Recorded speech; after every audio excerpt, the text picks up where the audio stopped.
খালি আমরা বারবার নির্বাচন আসতে পারে সিলমারি গিয়া মাশাআল্লাহ সিলমারি এক একজন ক্ষমতায় বসে। আমরা গোটা জাতির মধ্যে সব থেকে মূর্খ জাতি, কাফির গুলো আমাদের মাথার উপরে বসা বসা লবণ নেই খায়, বড় বড়ই খায়। ঠিক না? ঠিক বলো। তো স্বাধীনতা 44, 54, 55 বছর হয়ে গেল। এই দেশটাকে যারা শাসন করছে, শাসনের নামে বারবার করে জুলুম আর নির্যাতন আর অত্যাচার করছে। ঠিক কিনা করে বলো। এরা শুধু অত্যাচারই করে যাচ্ছে তোমার আমার প্রতি। আমরা এই দেশটাকে বারবার করে ভোট দিয়ে খালি এক একজনের ক্ষমতায় বসাই মাশাআল্লাহ, আর জাগরই বসাই এরাই খেলে বসা, মানে এটা দস্তরখান পাইছে আর কি। বাংলাদেশটা কি দস্তরখান, যে আসে ডাইনিং টেবিল আর কি, আইসেই কোনো কথা নাই। ড্রয়িং রুমের অবস্থা কি খবর নাই, ডাইনিং রুমের অবস্থা কি খবর নাই, বেডরুম আছে না নাই খবর নাই, সুকেজ আলমারি আসেনি খবর নাই। যা রান্না পায় আইসা তাই খাওয়া শুরু করে। আচ্ছা ভাই, খাইতে অসুবিধা নেই, খাইছো তো ভালো, পাতিরা টলয়া জায়গা। কথা বল না তো। পদ্মা সেতু একটা করে 3-4 টাকা খাইছে, হুজুররা খাইছে আপনারা মনে করলেন? দাড়িওয়ালা, টুপিওয়ালা, জুব্বাওয়ালারা, হ্যাঁ, হেগর দাড়ি ছিল, হেগর মধ্যে কয়েকজনের দাড়ি আছিল, তবে এই দাড়ি কিন্তু ইবাদতের দাড়ি না, ওটা রাজনীতির দাড়ি। কির দাড়ি দেখেন না? এই জন্য যখন বিপদে পড়ছে তো সাফান সাফা হয়ে গেছে, দাড়ি কি হয়ে গেছে? মাথার সাদা চুল দেখলাম মাশাআল্লাহ রং লেগে কালো হয়ে গিয়েছে। এবার তিনি প্যান্ট আর শার্ট খুলে লুঙ্গি পরেছেন, এরপরে মাছের টলারে উঠেছেন বাঁচার জন্যে। তো রব বলেন, তুই বাঁচতে পারবি না, ইন্না বাতশা রাব্বিকা লাশাদীদ, মাছের টলারে উঠলেও ধরা খেয়ে যাবি। আল্লাহ তোর এটা কয় নাই, কিন্তু আল্লাহ বলছেন ইন্না বাতশা রাব্বিকা লাশাদীদ, আমি আল্লাহ পাকের ধরা বড় শক্ত ধরা। ভেজাল লাগায় দিলে কলা পাতার উপরে ফালায়া ঘুম পাড়ায়া ধরা খাওয়াই দেন। কি বুঝেন আপনারা? আল্লাহর ক্ষমতা নাই মোটেও না। 5 বছরের জন্য দেশটারে পাইয়া, আরে বাবা, ধরাকে সরা জ্ঞান মনে করেন না। মনে করতেছেন বিশাল কিছু পাওয়ার পেয়ে গেছি, কিচ্ছু পাও নাই, কিচ্ছু পাও নাই তুমি। আমি তো আমার দিকে তাকায় দেখতেছি, 2021 সালে মনে করছিলাম চেয়ারম্যান হয়ে গেছি, ব্যবসা বায় পড়ছিল, তাকায় দিকে মারে মা 4.5 বছর শেষ। কত বছর? আসিয়ার মাত্র 6। আসি এখনো পালাই নাই মাশাআল্লাহ, আসি এখনো, কারণ যারা পালাইছে এরা তো কিছু গা এখনো আসি চেয়ারম্যান অবস্থায় আসি মিয়া। আর তো 6 মাস, এই 6 মাস জনগণ রাখবে কিনা, আমি থাকতে পারবো কিনা, দুনিয়ায় বাঁচবো কিনা, সরকার রাখবে কিনা, তাও তো বলা যায় না। এই তো ক্ষমতা তো এই কথা বলেন না? হ্যাঁ, এই ক্ষমতাটাকে যদি তুমি তোমার জাতির খেদমতের নিয়তে করো, এই ক্ষমতা যদি তোমার দেশের উন্নয়নের জন্য করো, তাহলে নিজের পেটে কিছু ঢুকাইতে পারবা না, জনগণকে কিছু দিতে পারবা। আলহামদুলিল্লাহ, বুকে হাত দিয়ে বলি, নিজে কিছু খুব করতে পারি নাই, কিন্তু জনগণরে মাশাআল্লাহ কিছু দিতে পেরেছি, আল্লাহ শুকর। নিজের অবস্থা আগের তুলনায় আরো খারাপ হয়েছে, কারণ আগে তো মাশাআল্লাহ আপনা করে এনে চিল্লেলে বিল্লেলে যা টাকা পয়সা দিতেন, আমার তো খরচ ছিল না মাশাআল্লাহ, কিন্তু এখন তো খরচ বাড়ছে, খালি এলাকায় নিয়ে ঢালতে হয়। এখন অনেকে বলবে যে চেয়ারম্যানি করে টাকা মানুষে কামায়, আপনি খরচ করে কেন? এটা কারণ হলো, আমি হিসাব নিকাশ করে দেখছি, হালাল উপায়ে চেয়ারম্যানে দিয়ে টাকা কামাই করার সুযোগ নাই। সরকার আমার বেতন দেয় 10,000 টাকা। কত কথা হয়, তাও 10,000 পুরো সরকার দেয় না, সরকার নিজে দেয় 4,500। কত? 4,500। আর বলছে বাকিটা চাইলে ইউনিয়ন পরিষদের ইনকাম থাকলে নিতে পারে। তো আমি চিন্তা করলাম, 10,000 করে বেতন হইলে টোটাল 5 বছরে 5 বরং 60 মাস, কয় লাখ টাকা বেতন পাইলাম? দেখছেন এতক্ষণ লাগে বলে হিসাব মিলে 1000 কোটি টাকার হিসাব মিলে বিদেশ পাচার করে এলাম, তখন হিসাব খুব মিলে। কারণ 10,000 টাকা কইছি তো হিসাব মিলে না। কত? 6 লাখ টাকা বেতন পাওয়ার জন্য বুঝি 2.5 কোটি টাকা খরচ করো চেয়ারম্যানিতে।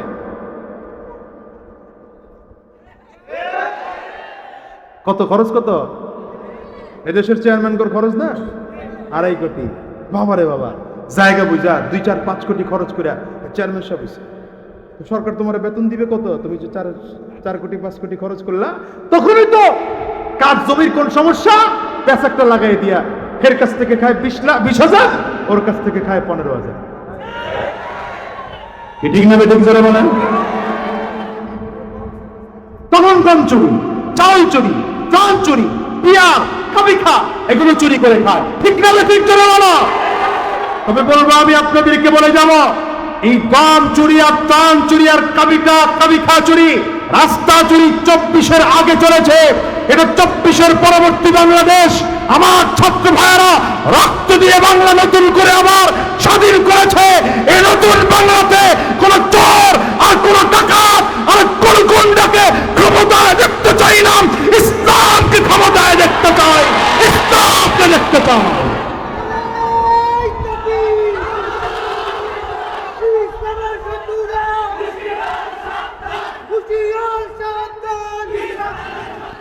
কি চোর যাবে না ইসলাম ক্ষমতায় যাবে? হ্যাঁ, ইসলাম ক্ষমতায় যাবে। আমাদের সমস্যাটা কোথায় জানেন? আমাদের সমস্যা হলো আপনাদের নোয়াখালীতে তো মনে হয় জাহাজ, স্টিমার, ট্রলার একটু কম চলে, ঠিক না? আচ্ছা, লঞ্চ দেখছেন তো? আমাগর মাশাআল্লাহ বরিশালে এটা খুব ভালো চলে, এই জন্য আমাগরে কয় বরিশালে খেতার গাটি। কিন্তু জানে না যে বরিশালের মানুষের জার্নি জীবনের সব থেকে বাংলাদেশের লাক্সারিয়াস জার্নি। আমাগর জায়গায় একটা মাশাআল্লাহ কেবিন আছে, নগর হারা দুনিয়াতেও তা নাই। যাক, এটা কইলাম না, আপনারা সামনে আবার বিভাগ পাইয়া যাইবেন কোন দিকে কোন জ্বালায় আছি, বলা যায় না। আল্লাহ হেফাজত করেন, আমিন বলেন। দেশ কোনোটাই খারাপ না, কোনোটাই, সব জায়গায় কিছু খারাপ কিছু ভালো আছে। আল্লাহ খারাপগুলোকে ভালো বানায় দিক, ভালোদেরকে আরো ভালো বানায় দিক। সরে বলেন আমিন। তো যা বললাম, এই যে জাহাজগুলো বা ট্রলার গুলো দেখবেন, ট্রলারের নিচে যে ইঞ্জিন আছে, ইঞ্জিনের সাইলেন্সার যেখান থেকে ধোঁয়া উঠে, এটা ছাদের উপর দিয়ে এলো কই যায়, আবার নামে কই ভাই, কই নামে? আরে আইন হ্যাঁ, আপনার লাগে তো ওয়াজ করতেছি আমি, কই জানেন আমার কাছে। আরে বুঝি না, খালি যুবকরা দৌড়ায়, কি হাসি গরিব লোকে আসি। আচ্ছা আল্লাহ, হ্যাঁ, আমি মনে করছিলাম কি আপনারা বুঝি যাইবেন গা, গেলে কথাবার্তা সংক্ষেপ করতে পারতাম, তো জানি নাই, বরং চাইছে আরো লোক বাড়াইছেন। আরে ভাই, মিথ্যা কথা কই না, আবার পিছন দিকে তাকায় দেয়। মাথায় টুপি আছে না মিয়া? আল্লাহ, এই সাইলেন্সার এটা কিন্তু প্রচন্ড গরম হয়, ঠিক না? এক বোকায় গিয়া কি করলো, এই সাইলেন্সারে পিঠটা ঠেকায়া বসছে। ভালো আছে না? পুরা শুরু হয়েছে। সাইলেন্সার গরম না? আরে ভাই, এত কিছু বুঝাইতে পারলাম না। আপনাদের মোটর সাইকেল আছে না, যে পোলাপান চালায়, আপনি মোটর সাইকেল ছাড়ছেন হলো সেই ধরেন ফেনী থেকে বা ওই পদুয়ার বাজার বিশ্ব রোড থেকে চালায়া মাত্র এইসব বাড়িতে বসছেন, তো এর মধ্যে একজন গিয়া সাইলেন্সারের উপরে জুতা ছাড়াই পাও দিছে। পায়ের অবস্থা কেমন? পা দিয়েই চিল্লাইতেছে, মরে গেলাম রে, পড়ে গেল রে, শেষ হয়ে গেলাম। একজন বুদ্ধিমান কয়, বেটা পাটা সরা না, তাইলেই তো হয়। কয় না, সরাবো না। সে সাইলেন্সার থেকে পা সরাবে না, কিন্তু পোড়া থেকে বাঁচতে চায়। আমাদের বাংলাদেশের মানুষের অবস্থা এমন, গণতন্ত্র থেকে বের হতে পারছে না, কিন্তু সে শান্তি চায়। রাজতন্ত্র থেকে বের হতে পারছে না, সে শান্তি চায়। সমাজতন্ত্রের মধ্যে ডুবে আছে আর সে শান্তি চায়। জাতীয়তাবাদের মধ্যে ডুবে আছে আর সে শান্তি চায়। ধর্মনিরপেক্ষতাবাদের মধ্যে ডুবে আছে আর সে শান্তি চায়। খোদার কসম, ইসলাম ছাড়া কোনোদিন শান্তি আসে নাই, কোনোদিন আসবে না, আসতে পারে না। বলেন ঠিক কিনা? ইসলাম হলো চিরদিনের শান্তি সুখের নিশানা, ইসলাম ছাড়া অন্য সবই জাহান্নামের ঠিকানা। ঠিক না? তাহলে আমাদের পরিচয়, আমরা রবের গোলাম। আমাদের মালিক মুনিব রবকে আঙ্গুল উঁচা করেছিলেন, বলেন। এই জন্য বান্দার সব সময় কাজ হলো, দায়িত্ব হলো গোলাম নিজের কথায় চলতে পারে না, গোলাম মালিকের কথায় চলবে। ওই যে কর্মচারীর কথা বলতেছিলাম, কর্মচারীটা সারাদিন দোকানে 40 বার গিয়া চা আনে, 50 বার গিয়া চা আনে, মাঝে মাঝে বাচ্চারে দিয়ে মুজু আনান, মাঝে মাঝে একটু পানি আনতে পাঠায় দেন, আবার বলেন দোকানের মালটা ওখানে রাখ। কর্মচারী যদি আপনার দিকে তাকায় বলে, মালিক আপনি সারাক্ষণ শুধু চেয়ারের মধ্যে বসে বসে হুকুম করেন, প্রত্যেকদিন 40 বার 50 বার আপনারে চা খাওয়াই, একবারে চা আপনি এই না খান, চাকরি থাকবো নি? কেন চাকরি থাকবে না? কারণ হলো তুই বেটা কর্মচারী, তোর দায়িত্ব হলো আমি মালিক তোকে মাস শেষে বেতন দেই, বেতন পে করি, 1 টাকাও তোর বাকি রাখি না। তোর দায়িত্ব হলো আমি যা হুকুম করব তা পালন করবি। আবার আল্লাহ বলেন, গোলাম ওই যে দোকানের মধ্যে কর্মচারী রাখছো, ওর প্রতি তোর কোনো অবদান নাই, ওকে বানাইছি আমি আল্লাহ, ওরে লালন পালন করেছে আমি আল্লাহ, ওর শরীরে শক্তি দিলাম আমি আল্লাহ, তুই শুধু মাস শেষে ওরে মাত্র 10,000 টাকা বেতন দিয়া সারাটা দিন কাঁটার মতো করে খাটাও। কিন্তু গোলাম আমি আল্লাহ তোরে চমৎকার করে বানাইলাম, তোরে হাতের জায়গায় হাত দিলাম, পায়ের জায়গায় পা দিলাম, নাকের জায়গায় নাক দিলাম, চোখের জায়গায় চোখ দিলাম। আমি আল্লাহ কুদরতি ভাবে নিজের হাত দিয়ে তোর চেহারাটারে বানাইলাম, কত সুন্দর করে কপাল বানাইলাম, কত সুন্দর করে তোর চোখটারে বানাইলাম, কত সুন্দর করে তোর মুখ বানাইলাম, কত সুন্দর করে তোর নাকটারে সেটিং করে দিলাম। এরপরে তুই যখন জন্মগ্রহণ করেছ, ছোট্ট বাচ্চা যখন দুনিয়ায় ভূমিষ্ঠ হয়, এই বাচ্চাটা দুনিয়ায় এমন খাবার দরকার, এই বাচ্চাটার পাকস্থলী যেমন তেমন তার খাবার দরকার। দেখেন তো আমার আল্লাহ তাআলা আমার মায়ের কাছে তেমন খাবারের ব্যবস্থা করে দিয়েছেন। জমিনে আসলাম,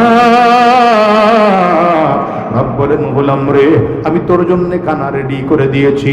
আপনি দেখবেন বাচ্চা ডেলিভারি হওয়ার ঘন্টা 2 ঘন্টা আগেও কোনো মায়ের স্তনে দুধ আসে না, কিন্তু রব বলেন, গোলাম রে তুই জমিনে আসার সাথে সাথে তোর জন্য মায়ের কাছে খাবার দিয়ে দিলাম, মা তোরে কোলে নিয়ে শান্তি পায়, ডেলিভারির কষ্টটা মা ভুলে যায়। এবার তোর মুখটা মায়ের বুকের সাথে ঠেকায় দেয়, তুই টেনে টেনে দুধ পান করো। এমন চমৎকার খাবার তোরে দিলাম, বেশি ঠান্ডা না, বেশি গরম না, বেশি নরম না, বেশি শক্ত না, বেশি পাতলা না, বেশি ঘন না, তোর পাকস্থলীর জন্য যে খাবার দরকার আমি আল্লাহ তোর জন্য সেই খাবারের ব্যবস্থা করে দিলাম।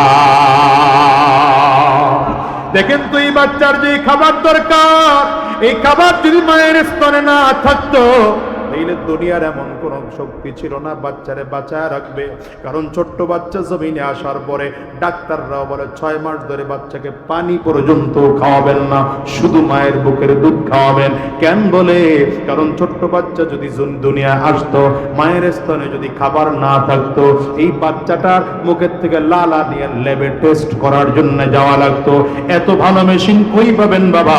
বলে সোনাইমুড়িতে পাওয়া যায় না, সেনবাগেও পাওয়া যায় না, ওই বাবা বলে লাকসামেও পাওয়া যায় না, কুমিল্লা জেলাতেও পাওয়া যায় না, ফেনীতেও খুঁজে পাওয়া যায় না, ঢাকায় চলে যাও। এই ল্যাব নিয়ে ঢাকায় চলে গেল, ল্যাবে টেস্ট করে দেওয়া হলো, জিব্বার লালা দিয়ে বোঝা যায় তার পাকস্থলীর ধরনটা এমন, সুতরাং খাবারটা এমন হবে। এইবার খানাটা যেই মেনু তারা দিয়েছে সেই মেনু অনুযায়ী খাদ্য মন্ত্রণালয়ে গিয়া যেখানে খাদ্য বানানো হয় সেখান থেকে অর্ডার দিয়ে তারপরে আনা লাগতো। বাবাজি বলুন তো এতদিনে বাচ্চা বাঁচতো না কবরে যাইত? রব্বাই গোলাম তুই তো টের পাও না আমি তোর জন্য কত নিয়ামত সাজা রাখছি, তোর মায়ের স্তনে তোর জন্য খাবার রাখছি, তুই মায়ের খাবারটা সুন্দর করে খাও। আবার দেখো জন্মগত ভাবে আল্লাহ তাআলা মুখের মধ্যে দাঁত দেন নাই। কেন দাঁত দেন নাই? রব বলেন যদি মুখের মধ্যে দাঁত থাকে তাইলে শক্ত খাবার খাইতে যাইবা, শক্ত খাবার তোমার পাকস্থলীতে হজম হবে না। এই জন্য আমি তোমার দাঁত দেই নাই, শুধু মারি দিলাম। আস্তে আস্তে আস্তে করে বড় হও, একটু একটু করে 1টা 2টা দাঁত হয়। কেন দাঁত দিলাম?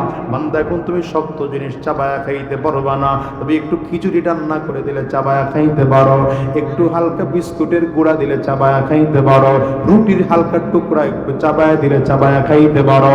একটু একটু করে দাঁত আমি আরো বড় বানাইলাম। কেন বানাইলাম? আগের তুলনায় পাকস্থলীটা এখন আরেকটু বড় হয়েছে।